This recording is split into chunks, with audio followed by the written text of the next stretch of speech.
과 우리 주 예수 그리스도로부터 은혜와 평강이 여러분 모두와 함께 하시기를 바랍니다. 우리가 현재 사용하고 있는 이 교회력에 따른 성서 일과는 이 3년 주기로 순환되기 때문에 우리는 오늘 3년 전의 본문 말씀을 다시 만났습니다.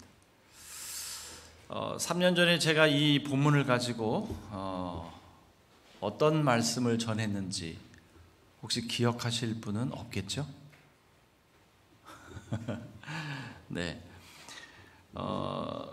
우리는 코로나가 오기 전부터 이 유튜브 스트리밍을 했기 때문에 3년 전의 자료가 아직 남아 있더라고요. 그때는 이제 초창기라서 뭐 이렇게 영상이 매끄럽지는 않습니다. 아무튼 그 3년 전의 자료가 남아있는 마당에 제가 다시 한번 같은 말씀을 반복해서 할 필요는 없을 것 같고요. 오늘은 조금 다른 관점에서 오늘 본문 말씀을 조망해 보고자 합니다. 우선 3년 전의 말씀을 제가 좀 간단하게 요약을 해서 말씀드리면, 오늘 복음서의 말씀은 예수님께서 하신 말씀이라고 믿기에 도무지 믿기지 않는 그렇게 낯설고 어색한 말씀이다, 이런 말씀을 드렸고요. 도대체 왜 예수님은 이런 어색하고 낯선 말씀을 하셨을까? 어떤 의도로 이런 말씀을 하셨을까?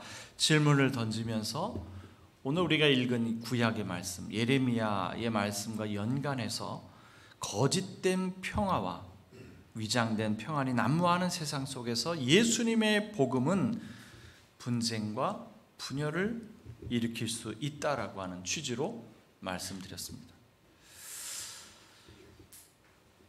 다만 이 거짓된 평화와 위장된 평안을 조장하는 사람들과 분열과 대립이 불가피하지만 예수님은 그들과 강대강으로 맞서 싸우신 것이 아니라 나약함을 상징하는 이 십자가를 통해, 다시 말해서 역설적인 방식으로 참된 평화를 구축하셨다, 이런 말씀을 드렸습니다. 네, 3년이 지난 지금 같은 해석에 따른 같은 말씀을 반복할 필요는 없겠죠. 그래서 오늘은 조금 색다른 해석으로 이 말씀을 좀 보려고 하는데요. 1945년 이 114개의 어록으로 구성된 예수님의 어록집이 발견된 적이 있습니다.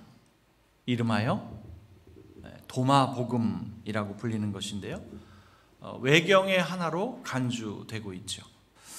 그 도마복음에 보면 이런 말씀이 있어요. 예수께서 말씀하셨다. 나는 세상에 불을 던졌노라. 보라, 나는 그 불이 활활 타오를 때까지 그 불을 지키노라. 나는 세상에 불을 지르러 왔다 라고 하는 오늘 복음서의 말씀과 매우 유사한 말씀이죠. 또 이런 말씀도 있어요. 예수께서 말씀하셨다. 누구든지 나와 가까이 있는 자는 불과 가까이 있는 것이니라. 누구든지 나로부터 멀리 있는 자는 나라로부터 멀리 있는 것이니라. 일반적으로 불이라고 하면 우리는 심판의 불을 떠올리기 쉽지만, 이 도마복음에서 말하고 있는 불은 심판의 불이라고 하기에는 다소 어색한 측면이 있죠. 뉘앙스가 조금 다르잖아요. 우리는 마틴 루터의 그 교회 개혁을 말할 때 그가 개혁의 횃불을 들었다라고 하는 표현을 즐겨 사용하곤 합니다. 혹은 우리가 3.1운동, 이 독립운동을 말할 때 이 독립운동의 횃불이 타올랐다, 이런 표현도 사용하곤 하죠. 이 도마복음에서 말하고 있는 이 불은 어쩌면 이런 표현들과 조금 더 어울리지 않나요? 그렇다면 예수님은 하나님 나라 운동의 불을 지피기 위해 오셨다, 이렇게 해석하는 것도 가능하지 않겠어요? 하나님 나라 운동의 불을 던지기 위해서, 지피기 위해서 오셨다.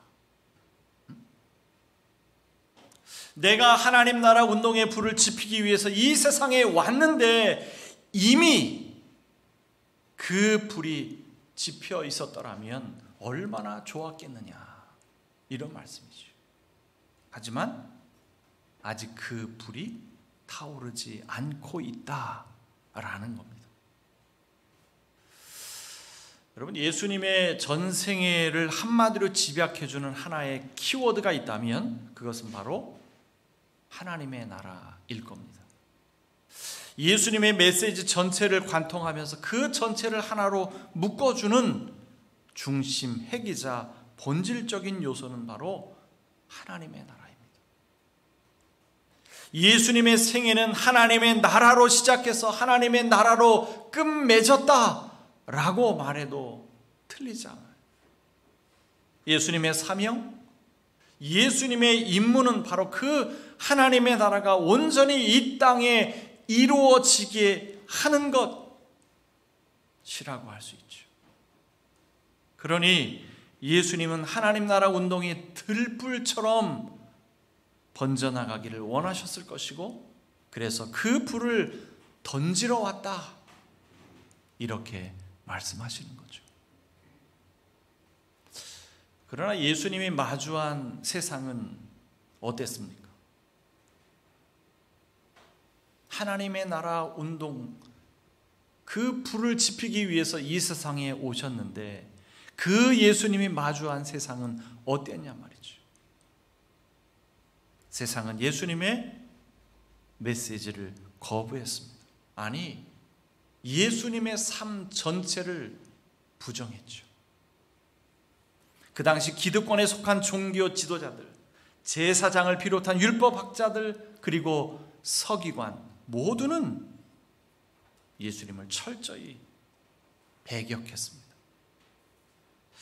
예수님과 종교 지도자들 간의 대립은 예수님의 공생애 내내 이어졌습니다. 예수님은 왜 그 당시 종교 지도자들과 정면으로 충돌할 수밖에 없었을까요? 예수님은 안식일 규례를 지키지 않으셨습니다. 평판이 나쁜 사람들과 어울리셨죠. 성전을 정화하는 일도 서슴지 않으셨습니다. 그 당시 종교의식법을 무시했고요, 시민법도 경멸하셨습니다. 이러한 도발적인 행위들은 종교 지도자들을 자극했고 그들의 화를 돋우기까지 했죠. 급기야 그들은 예수님을 신성 모독죄로 고발하기까지 했습니다. 결국 예수님은 그렇게 해서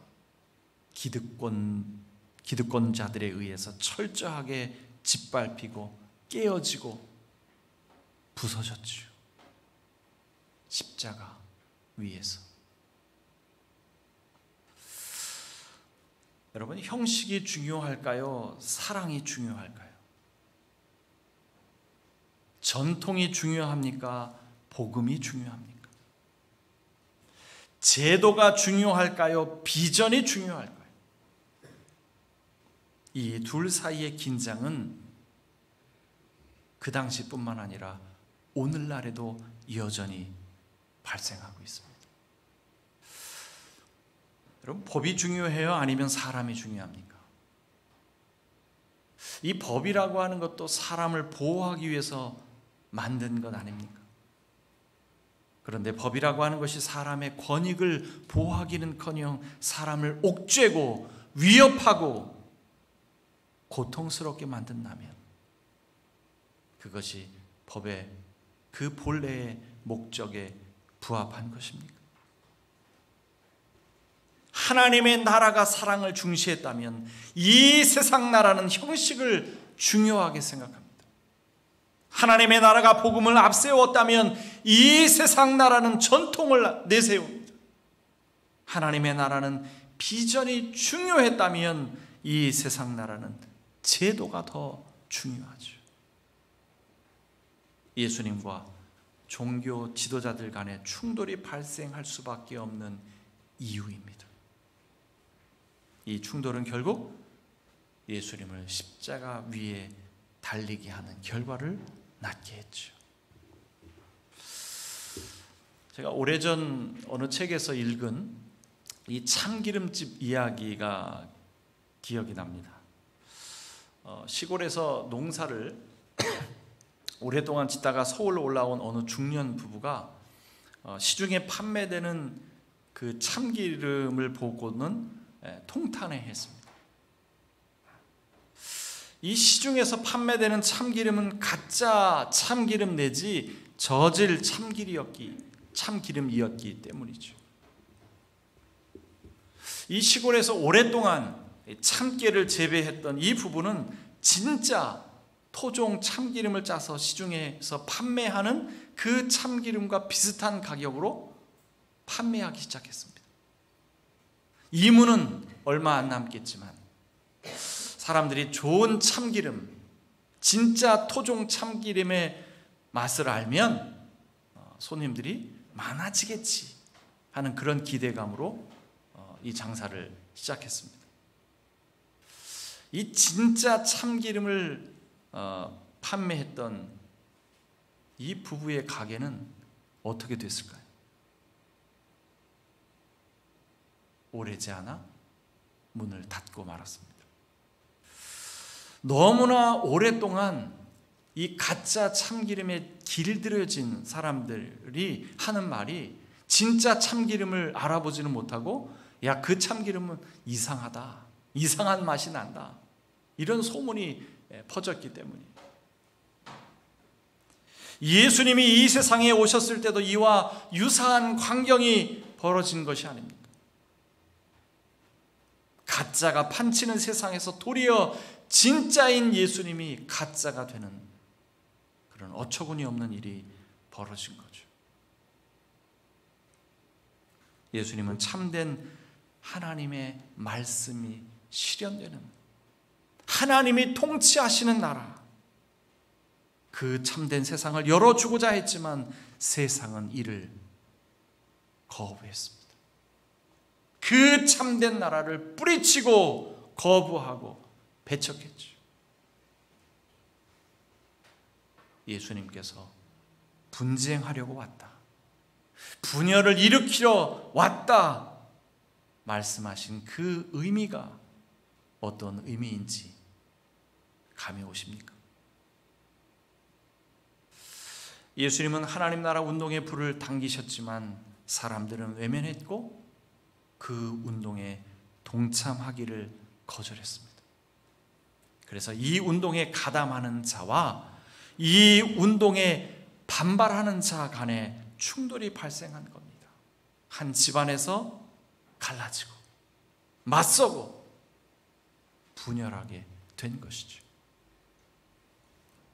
그러니 우리는 하나님 나라 운동에 동참하기 위해 분열을 조장하는 사람들이 되어야 할까요? 하나님 나라 운동에 가담하기 위해서 이런 분쟁과 분열은 불가피하다는 거잖아요. 그러니 우리도 그 분열의 분위기 속에 가담해야 할까요? 우리가 하나님 나라 운동을 전개하다 보면 때에 따라서는 분열이 불가피한 경우가 있을 수 있겠죠.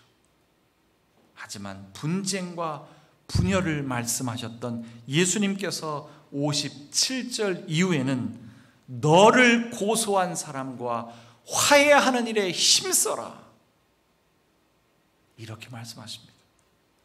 이 말씀이 우리에게 무엇을 말해주고 있는지 생각해 봐야죠. 하나님 나라 운동은 그 운동에 가담하다 보면 이 분열이라고 하는 것은 부산물이 될지는 몰라도 결과물이 될 수는 없습니다. 우리는 분열을 생각하기보다는 분별을 더 생각해야 합니다. 분열이 아닌 분별. 우리는 지금 형식보다 사랑을 더 중시하고 있는지, 우리는 지금 전통보다 복음을 더 앞세우고 있는지, 우리는 지금 제도보다 비전을 더 중요하게 생각하는지. 말은 사랑이 더 중요하다고 말하면서 형식에 얽매여 있다면 우리는 위선자입니다. 말은 복음을 앞세운다 하면서 전통에서 벗어나지 못하고 있다면 우리는 위선자라고. 말은 비전이 더 중요하다 하면서 제도의 틀을 깨지 못하고 있다면 우리는 위선자입니다. 예수님은 56절에서 말씀하시죠. 위선자들아, 너희는 땅과 하늘의 기상은 분간할 줄 알면서 왜 이때는 분간하지 못하느냐. 거짓이 판치는 세상 속에서 진짜를 분별하는 일은 쉬운 일이 아닙니다. 그리 간단한 일이 아니죠. 진짜를 분별하는 것은 어려운 일이지만 그렇다고 불가능한 것도 아닙니다. 이 가짜 참기름 맛에 길들어진 사람들은 진짜 참기름 맛을 보고 뭐라고 했다고요? 이상한 맛이라고. 이상하다 느낄 수밖에 없었다는 거예요. 마찬가지로 진짜는 좀 이상합니다. 평범하지 않아요. 색다릅니다. 범상치가 않죠. 극악무도한 죄인들을 처형하는 사형틀, 그 십자가로 온 인류를 구원한다라고 하는 이 발상이 이상한 것이 아니라면 도대체 뭐가 이상한 것이겠습니까? 그래요. 십자가가 있는 곳에는 이상한 기운이 있습니다. 그러나 그것이 진짜예요. 십자가는 어리석게 보일지 모르지만 그것이 진짜라고요. 십자가는 사람들이 꺼리낄 수밖에 없는 상징물이지만 그것이 진짜랍니다. 이상하게 들리시겠지만 그것이 진짜입니다. 요즘 이상한 변호사 이야기가 열풍을 일으키고 있다고 하죠. 네. 또 우리 어린 시절에는 이상한 나라의 앨리스라고 하는 것을 재미있게 본 적이 있습니다. 여러분 기억하실지 모르겠습니다만, 장애인이 주인공이 되고 어떠한 차별도 없는 사랑을 받는다면 좀 이상하지 않아요? 죄인에게도 기회를 주고 당당하고 떳떳하게 살아갈 수 있는 공간을 마련해 준다면 이상하다고 여기지 않습니까? 쉽고 빠른 길이 있는데도 불구하고 그 길을 피하고 멀고 험난한 길을 택하여 돌아간다면 이상하지 않느냐? 돈 많고 힘 있는 사람들 편에 서지 않고 가난하고 약한 사람들 편에 서서 그들의 목소리를 대변하고 있다면 이상하지 않느냐 말입니다. 이상하죠. 하나님의 나라는 이토록 이상한 것, 투성인 나라입니다. 하나님의 나라는 누구도 차별하지 않고요. 하나님의 나라는 용감하고요. 하나님의 나라는 불편하고요. 하나님의 나라는 위험합니다. 인류 역사상 가장 이상한 물체인 십자가의 눈으로 보지 않고는 정상적일 수 없는 나라예요. 우리 이상한 눈을 가지고 분별합시다. 눈을 똑바로 뜨면 잘 분별이 안 될지도 모릅니다. 눈을 거꾸로 떠야 잘 보일 겁니다. 하나님의 나라는 거꾸로 서 있는 나라니까요. 십자가가 있는 곳에, 그 이상한 십자가 있는 곳에 진짜가 있습니다. 가짜가 판치는 세상 속에서 이상한 맛을 내지만 그 속에 진짜가 있음을 보여주는 하나님 나라 백성 공동체가 되었으면 좋겠습니다. 모든 지각에 뛰어난 하나님의 평강이 그리스도 예수 안에서 여러분의 마음과 생각을 지킬지어다. 아멘.